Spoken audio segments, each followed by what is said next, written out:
And so the topic of today's call is befriending your anger or your angry protectors.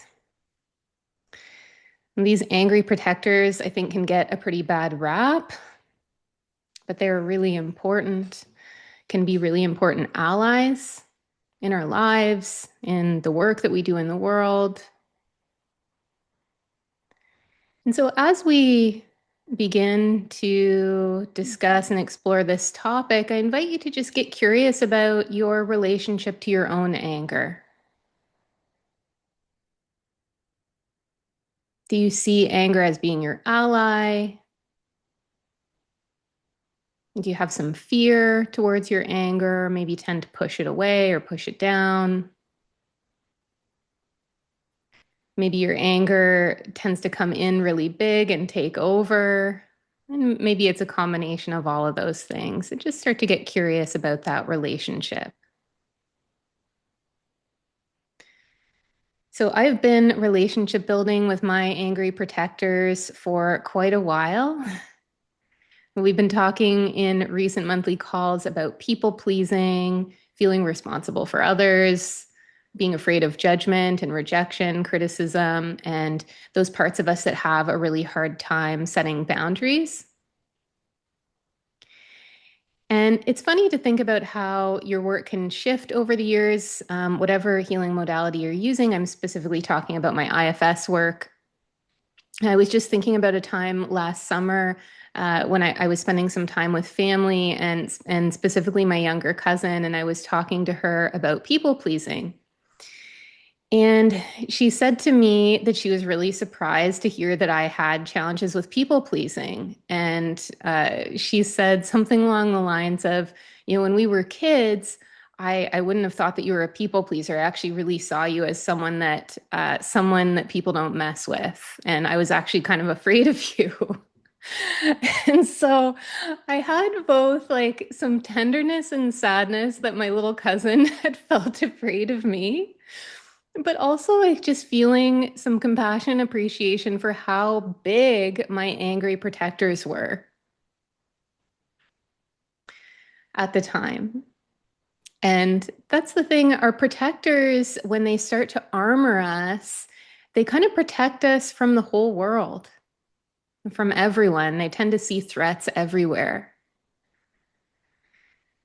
And I asked this question when I presented at the IFS conference last year. How do you respond, or how do your parts and your protectors respond to authority?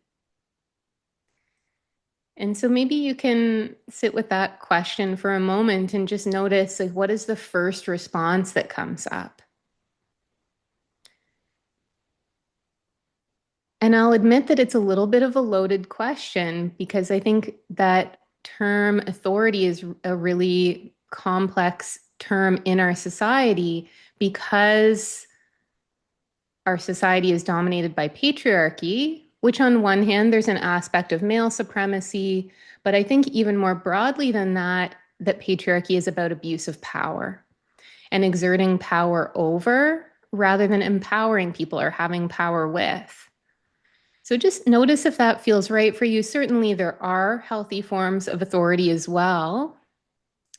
But that's really what I feel into when I sit with the word authority. There's almost this assumption that that authority is going to be dominating and is going to be authoritarian. And so you can imagine that maybe this is an authority or maybe it's a threat. This could be a person, a group of people. And just getting curious what happens inside of you. I think a lot of our trauma, a lot of our burdens are taken on in response to relationship with authority, whether it's caregivers, maybe it's teachers, someone who's been in a position of power over you, could also be peers. But just really starting to get curious about how your protectors respond. So there's many different ways, but one way that I look at this is, do your parts get big or do they get small? And there's probably a combination of things. So for me, my first few years working with IFS was a lot of working with my parts that get big that have a lot of fight energy, that they're just like ready for a fight. They're ready to protect me. And so on my outermost layer of protectors, there was a lot of high achieving and a lot of these parts that were really angry that had a chip on their shoulder. And so when we talk about, oh, someone sharing in the chat, me too. Yeah, thanks for sharing that.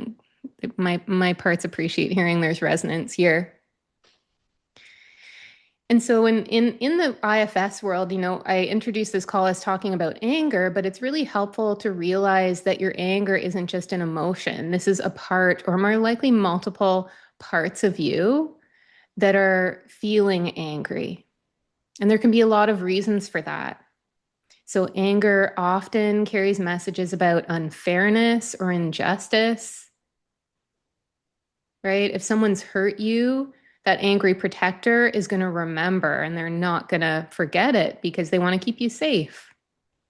Especially if there hasn't been accountability or repair for that hurt, which I think is actually pretty rare in our world for people to be able to really take accountability when they cause harm. It's really challenging. And that's something that we're talking more about in the IFS community, which I really appreciate, is that's part of what helps relationships to be safer is when people have a willingness to take accountability for causing harm. But it's also can be these same parts that hold on to anger that can make that hard because they can also blame in their defensiveness. But your anger always carries an important message. It might be about fairness and justice. It might be about boundaries. So this boundaries topic is something that clearly I've been working on a lot myself. This is one of the reasons why I bring this up so much, but also because I see a lot of people with a similar inner polarity or inner conflict. So years ago, I wouldn't have admitted or recognized that I had an inner people pleaser, that I had challenges with setting boundaries, or even that I was sensitive long before I recognized my sensitivity or my neurodivergence, because that was very deeply repressed. I identified more with these hardworking and intense and angry protectors. And those angry parts really didn't have trouble setting boundaries. And so I used to call that, or sometimes still call that angry boundaries, right? When an angry protector comes in and does that for you.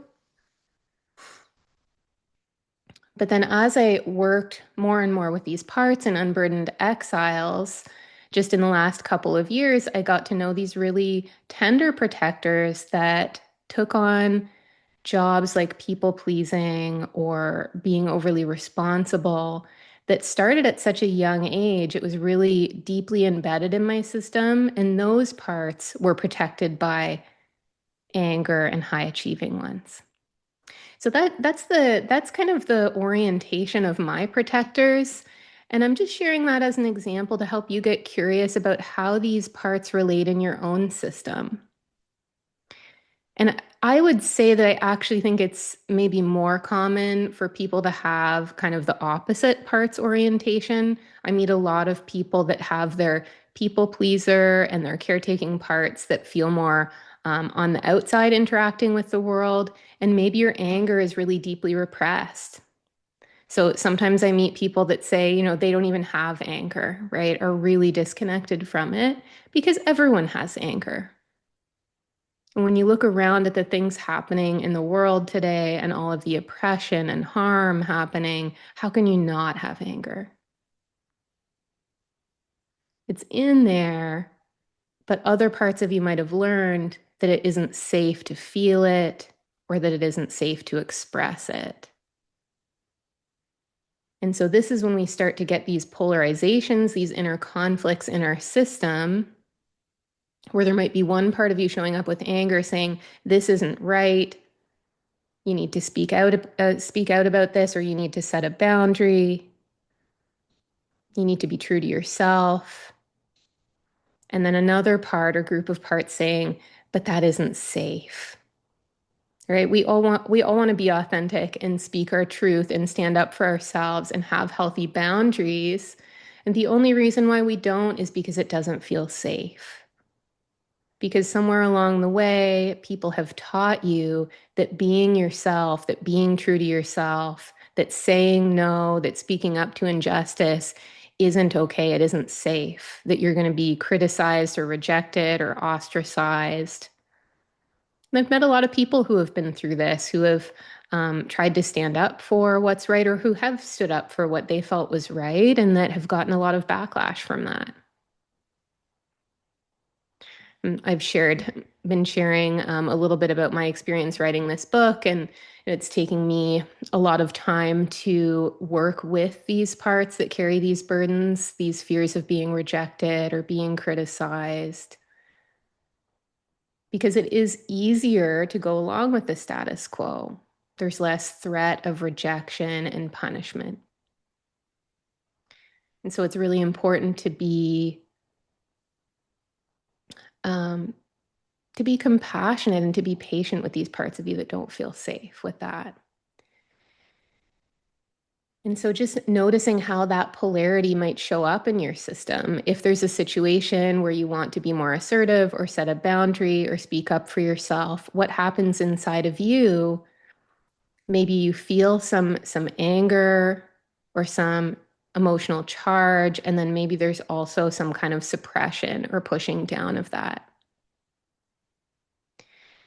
And what I've found is that what makes anger even more intense is being suppressed and being invalidated, right? Being told that your perspective is wrong or it doesn't matter, being treated that way in one way or another.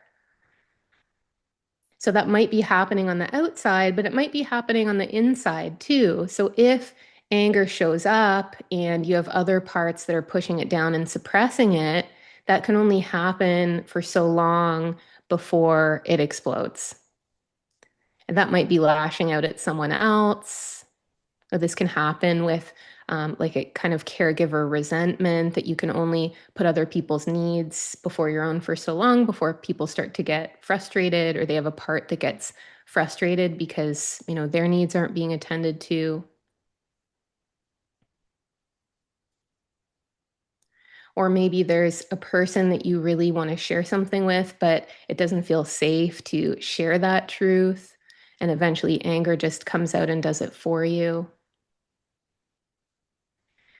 So, to me, building up a relationship with anger often actually starts with getting to know the parts of you that feel like connecting with your anger isn't safe.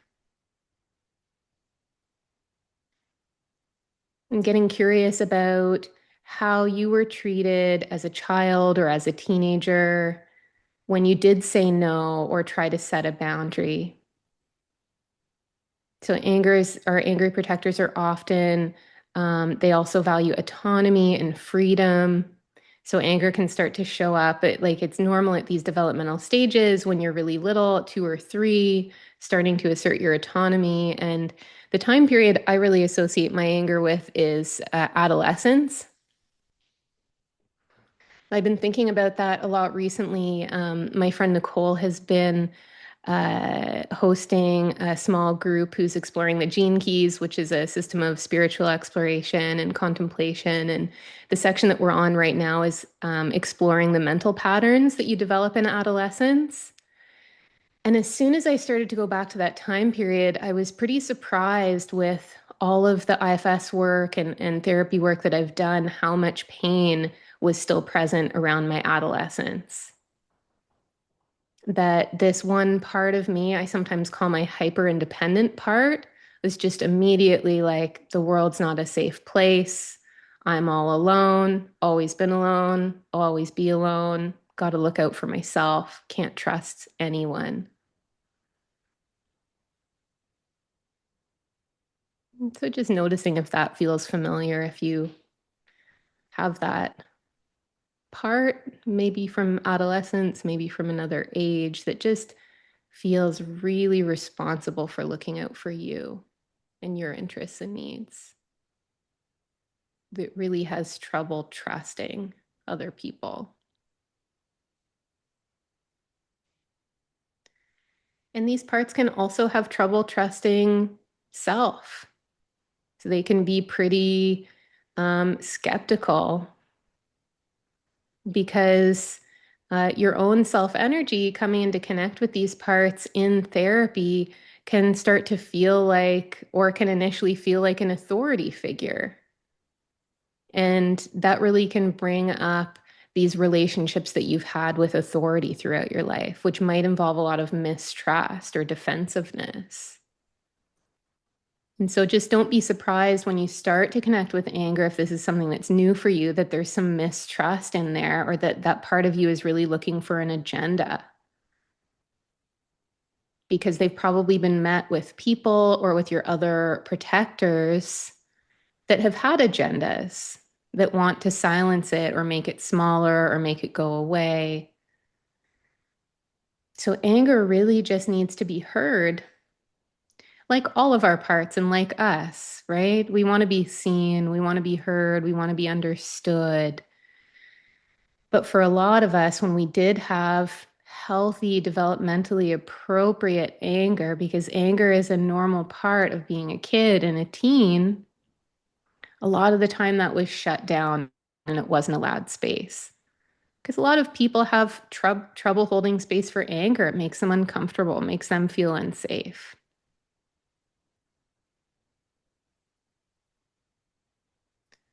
And what I've found is that developing a relationship with my angry protectors has really helped the emotional intensity to soften because they know that I am hearing them.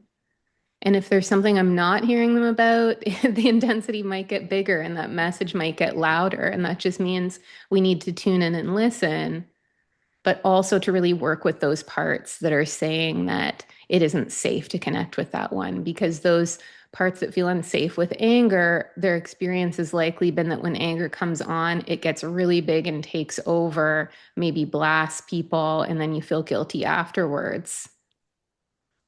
So that's a pretty common dynamic. But the message that we want to share with those parts that feel unsafe with anger is that we need to be the ones to listen to those protectors. And the more that they can be heard and witnessed by you, the less likely those parts are to have to take over to get their message heard externally.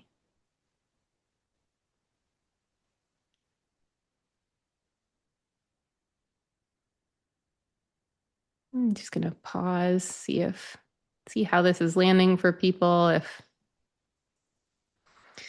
yeah, getting some nods from Jeff, some resonance maybe, and just, yeah, if anyone wants to share anything or has any questions, feel free to pop in.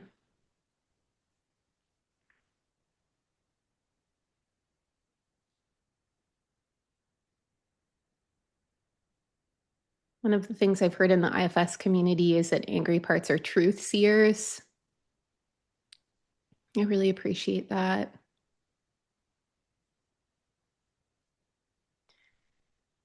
I think anger is also a common and important stage we go through in our healing when we start to realize how much other people and how much we ourselves have been minimizing the things that we went through and the pain that we experienced.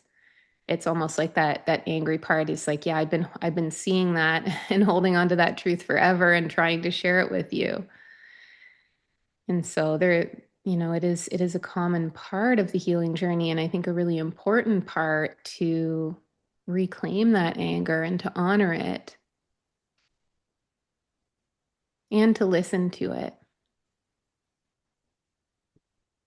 There can be a lot of shame around anger too. It's funny, I've been working with the same therapist now for about 5 years. She's really wonderful, understands like sensitivity and neurodivergence. And even in recent months, when I have angry parts come up, there's always a part of me that is afraid she's going to judge me for the reaction of this part. And the last time we went through that, she just kind of laughed and was like, Cheryl, I well know your angry parts. We've had dozens of therapy sessions with my angry parts in there. Their concerns are all very valid. And just, Yeah, recognizing how that anger has been judged or criticized or shamed by people around you, or how that dynamic might be happening in society. Maybe you haven't been taken seriously if you're angry, like the only way to be taken seriously is to be really calm. And self energy has different aspects. Like we talk about the eight C's and being calm and compassionate and curious. But self energy looks and feels differently for everyone. Maybe anger can be a healthy aspect of that when you're seeing and faced with tremendous injustice and unfairness and pain in the world.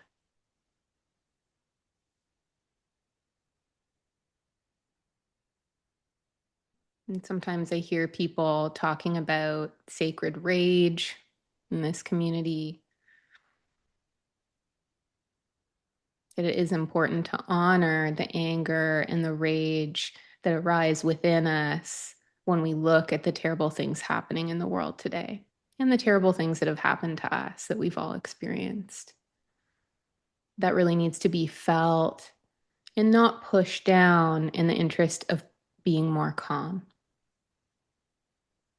Although, if you have a part that does that, that's okay too. I think we all do. That part that just wants to feel inner peace.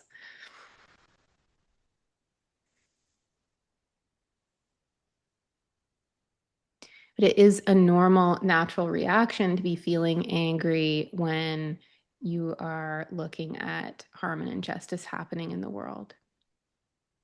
And anger, again, anger is I see as normally being a protector. And so anger is always protecting some kind of pain. There might be a deep grief, shame, invalidation, fear, things held by our exiles.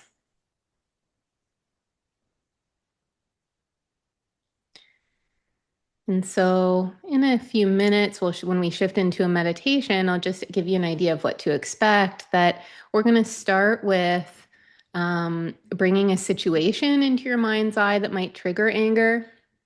And I'm going to ask you to not pick something that's a 10 out of 10, unless you really have a good relationship with your anger and you feel confident doing that. Maybe something that's, a maximum of a 3 or 4 out of 10. That's something that's maybe a sort of frustration or annoyance. And then when we could use that as a trailhead to start to shift inward and notice what comes up within us. Before we get to know the anger, we'll connect with the part of you that doesn't feel safe with the anger or that wants to push it down or push it away so that we can do this safely. And so that we can access a little bit more openness and curiosity to really be with that angry protector, to hear the message that it carries, to see what it needs from us.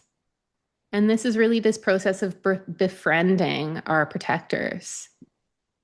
And my system really likes the idea of making them allies, especially anger. I feel like anger is a really powerful ally, especially if you are interested in a kind of advocacy role, but even really in your daily life, your personal life. When you build up that relationship, anger can really inform you when something happening around you isn't okay. And when you have that close relationship, then maybe anger can trust you to advocate for your whole system or for other people if that's the situation.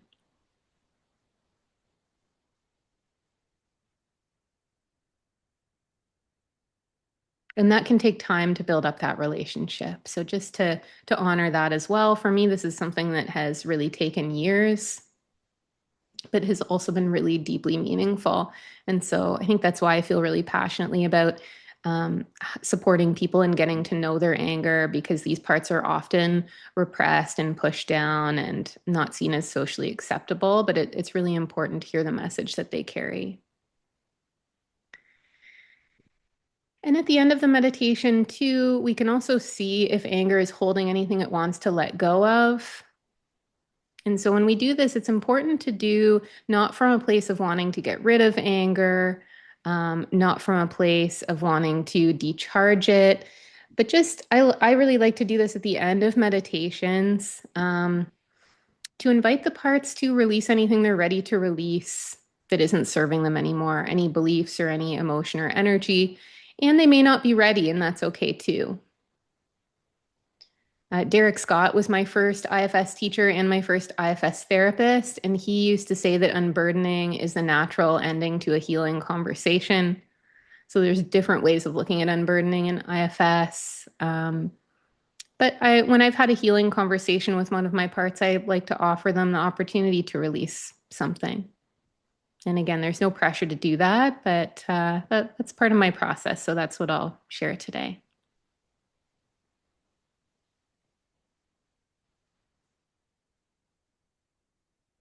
So we can shift in a few minutes here. I'll just pause again to see if there's any questions or reflections about what I've shared or about that meditation process that we're about to move into.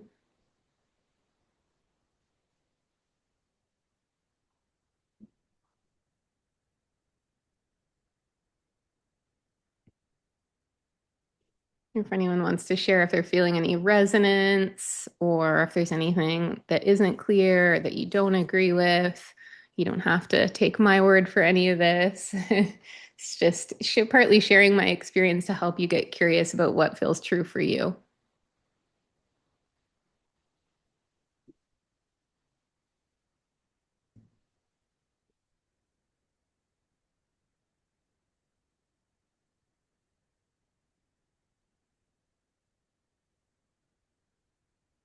Okay.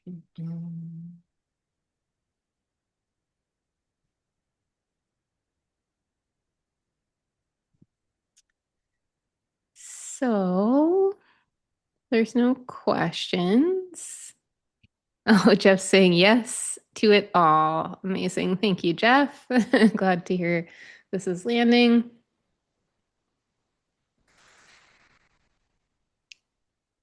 And so you can start to make yourself comfortable. See if you need to adjust your position or move your body at all.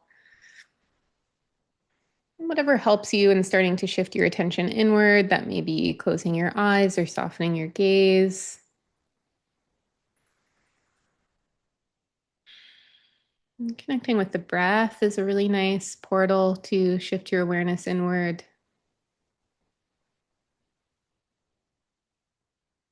Start to notice what's happening in your body.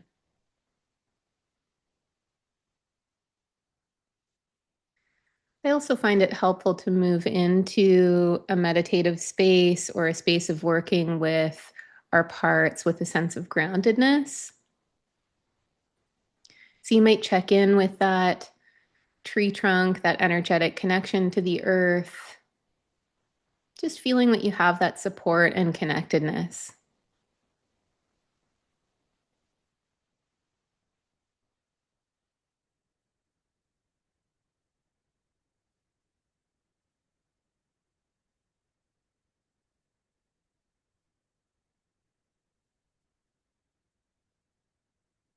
And then you can slowly invite this angry protector into your mind's eye or imagine a challenging situation that tends to bring up anger. Again, preferably not something too intense, something you feel like you can work with.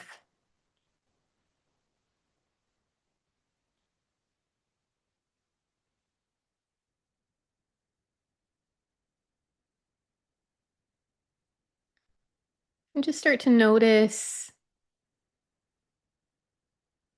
as anger begins to show up in your space. You can notice how you feel towards it.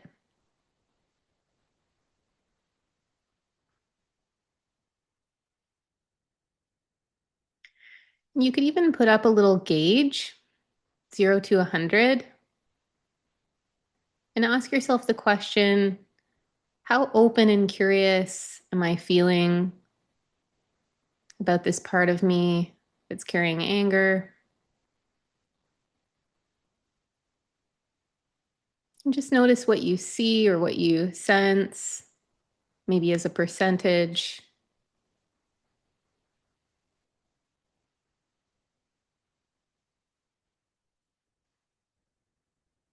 No judgment if that number is low, just getting a sense of how open you are. And if you're not feeling especially open and curious, notice the part of you that is reacting to anger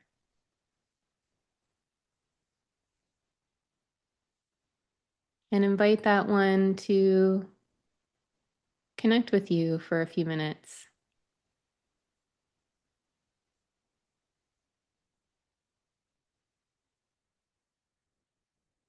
Notice how it shows up for you. If there's somewhere you notice it in or around your body.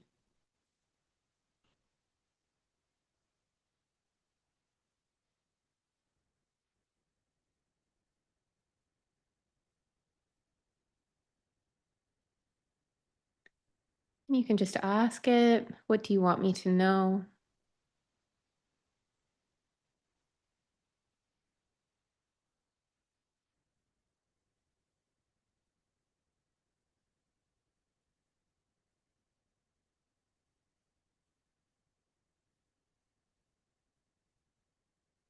And just know that there's nothing you have to do or figure out. See if you can just be open and curious about this part of you reacting to anger.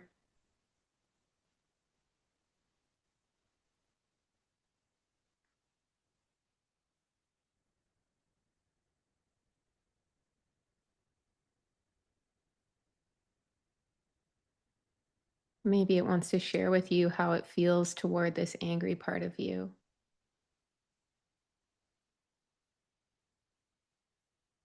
Maybe it feels cautious or afraid.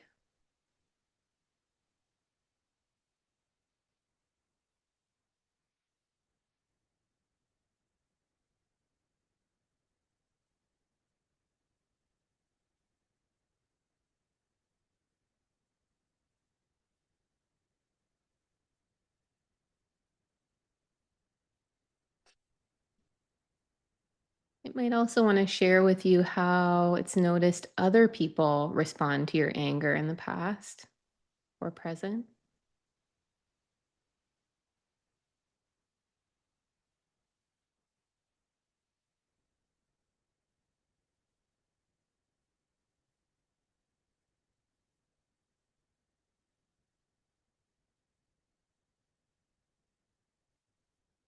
What reactions is it concerned might come up in other people if your anger is present?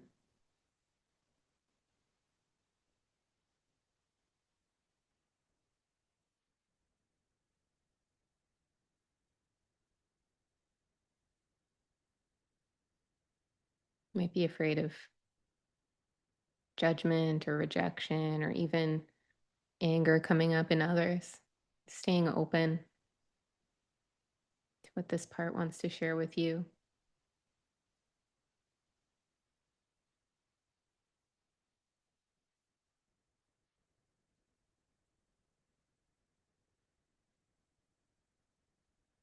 And just noticing how you're feeling towards it, seeing if you can really lean into that compassion and appreciation, really validating this part's response to and concerns about your anger.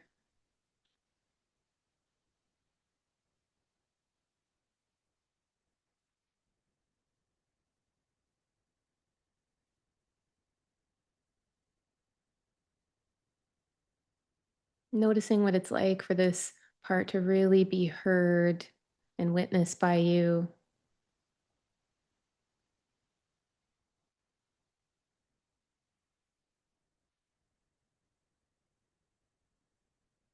And seeing if it has any concerns or fears about you spending some time with your anger today.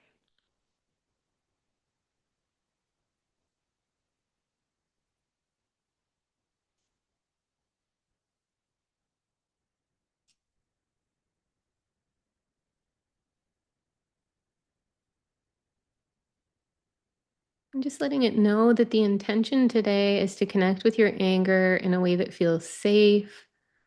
We don't have to have it take over. And in fact, if it's heard, your anger might not have to take over so much.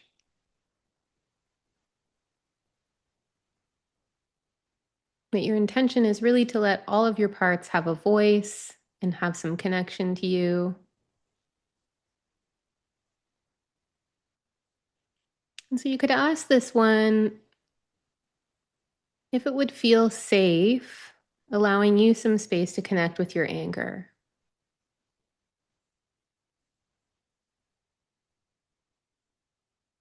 And how can you support that sense of safety? So this part might have another place that it wants to go where it would feel safe and be able to relax, doesn't have to be present for this.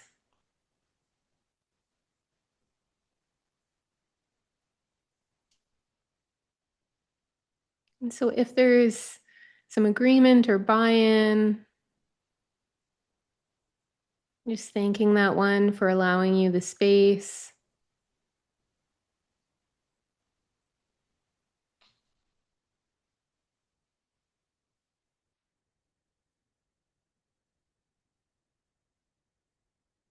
Yeah, that's great. And just knowing you don't have to be 100% comfortable. There can be some apprehension. Just thanking that one for allowing you that space. Or if it isn't ready, just stay with this part.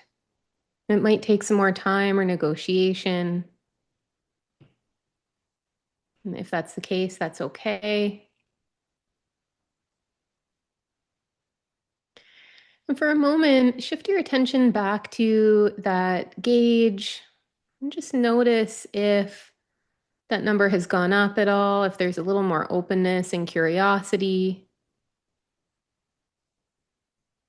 towards this angry protector. Just knowing that gauge is a part of you too. So you can even just give it a little nudge up towards 100. It doesn't have to be perfect. It doesn't have to be complete. Just seeing if you can breathe into that open, curious place inside of you. And if it feels okay, inviting that angry part to be present with you.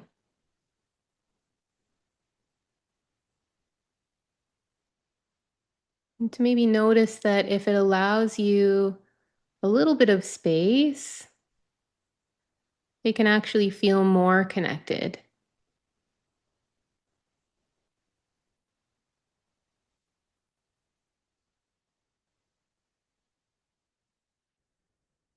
Noticing how this part shows up for you in or around your body.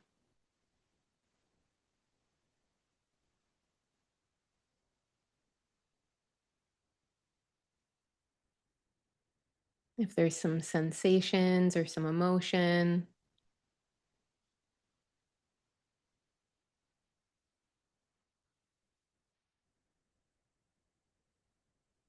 Noticing the quality of the energy that goes along with it.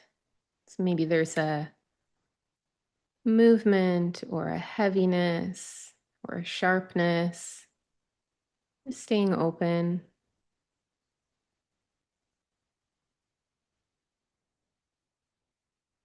Is there a shape or a color that goes along with this part? Is there an image?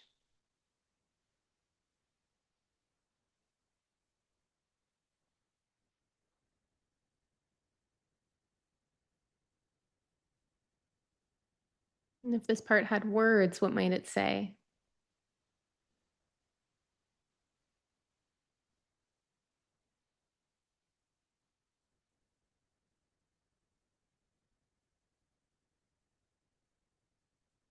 And see if you can extend that curiosity towards it. Just letting it know that you're there and that you're open and curious and really want to get to know this part, what it's been experiencing.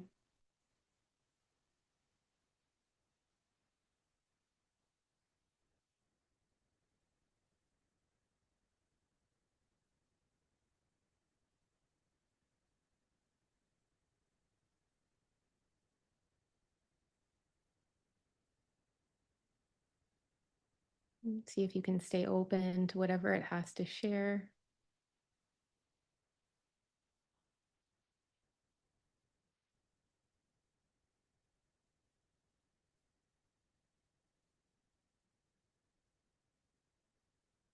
You might get a sense of how old this part is, or even ask them how old they are.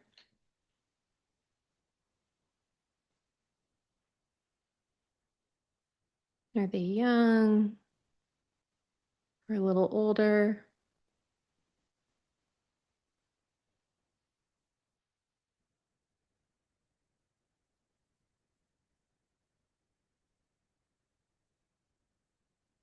Just continuing to send that curiosity, that compassion.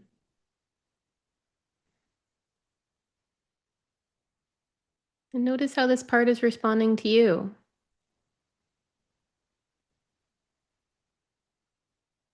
If there is apprehension or mistrust, just seeing if that's okay.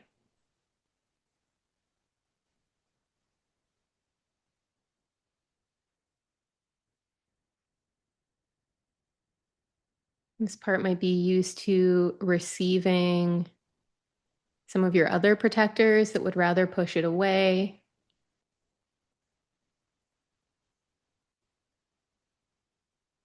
And you could just let this one know that that isn't you, that you just want to get to know it.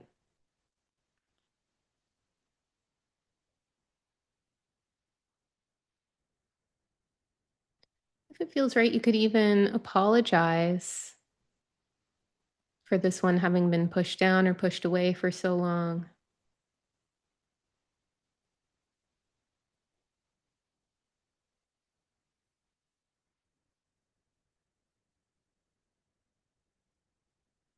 You could ask if there's something it needs from you in terms of repair.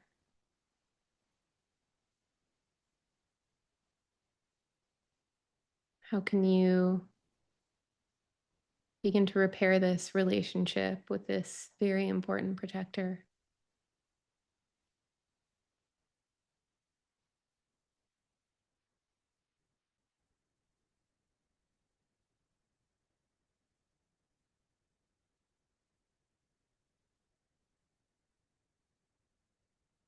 What is important to them? What do they want you to know? What do they value?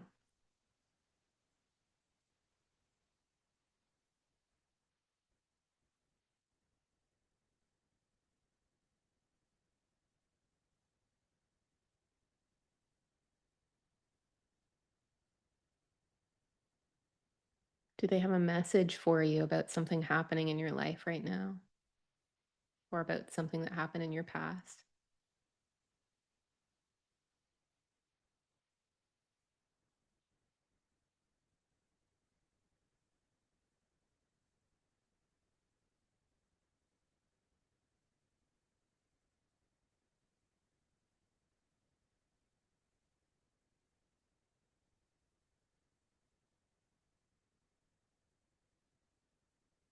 What is it like for this part to be heard and witnessed by you?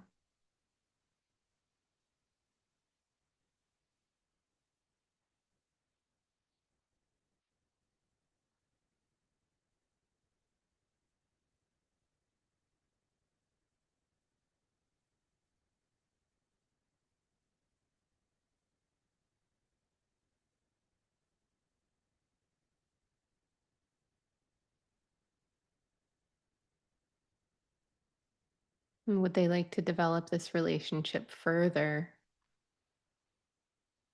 And if so, what might they need from you to do that?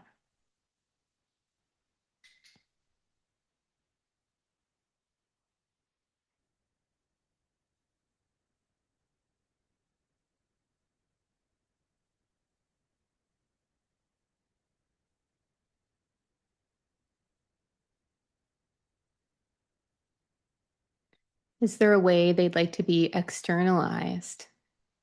So is there an image or an item they would like to be represented by, or a name they'd like to be called?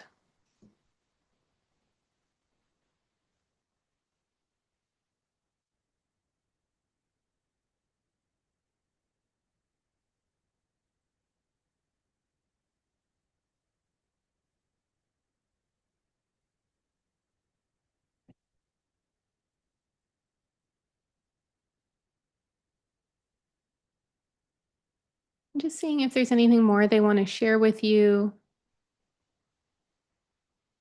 about how they've been trying to help or protect you so that you can really understand them and really appreciate their positive intention.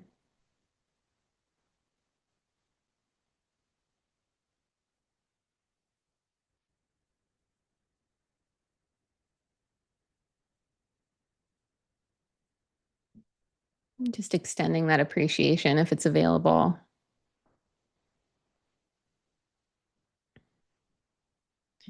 This doesn't have to be their last opportunity to get to know you. You can always come back to this meditation, or this might be something you bring up in your own therapy, seeing if your part needs any kind of agreement to reconnect in the future.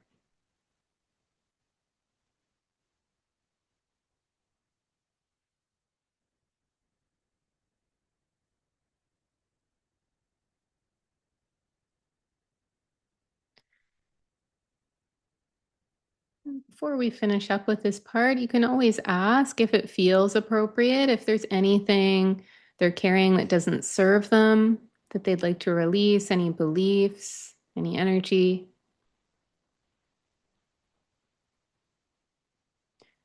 Just knowing that may take some time, and if they're not ready, that is perfectly fine.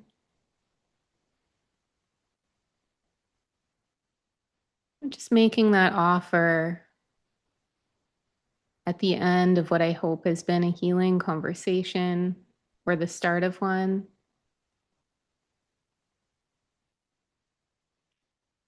If there is anything they'd like to release, you can ask how they'd like to do that. It might be using one of the elements, earth, air, fire, water, or any other way you can imagine.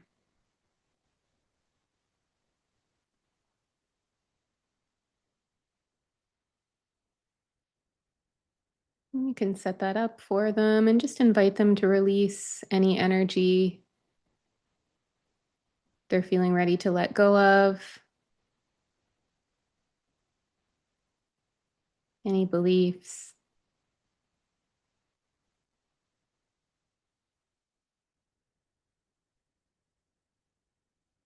Just making sure they know too, they don't have to stop protecting you or stop being angry. And we're not going to ask that.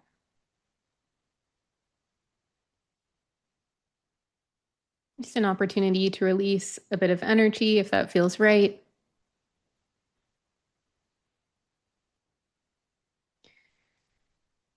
And as that feels complete, you can ask if there's any new qualities this part would like to take in.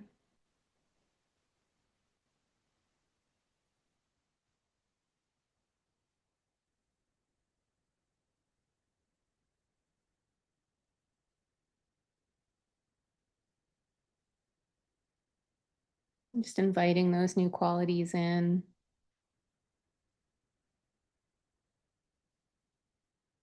Imagining what it could be like to embody more of those qualities in your life.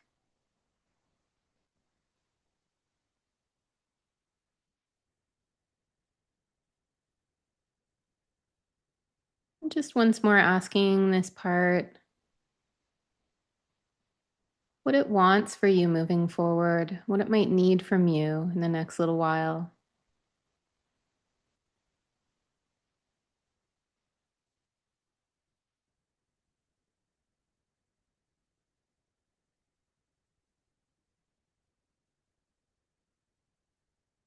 And if there's a commitment you feel like you'd like to make, you can go ahead and do that. And just really thank this one for showing up today and trusting you as much as it did. Taking a moment to thank that first part for allowing the space that it did, for connecting with you. It's knowing these relationships take time to build, just like they do with people.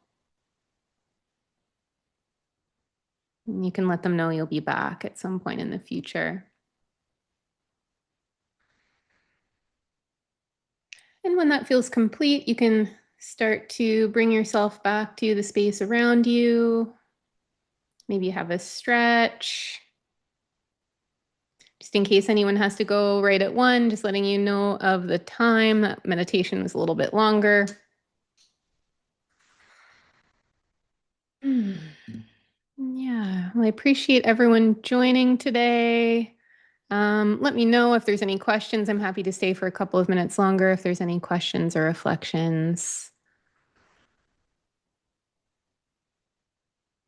Just having a look in the chat here. Yeah, someone in the chat was just sharing. Yeah, quite comfortable. Anger has had to be present more than vulnerability. Yeah, I can very much relate to that. Yeah. Yeah, we've all got different starting places with our anger, and I hope that today's call has helped to bring some insights up in your system, help you get curious about this important protector, and start to deepen that relationship that you've maybe already been working on. Yeah, yeah. So thank you everyone for joining today.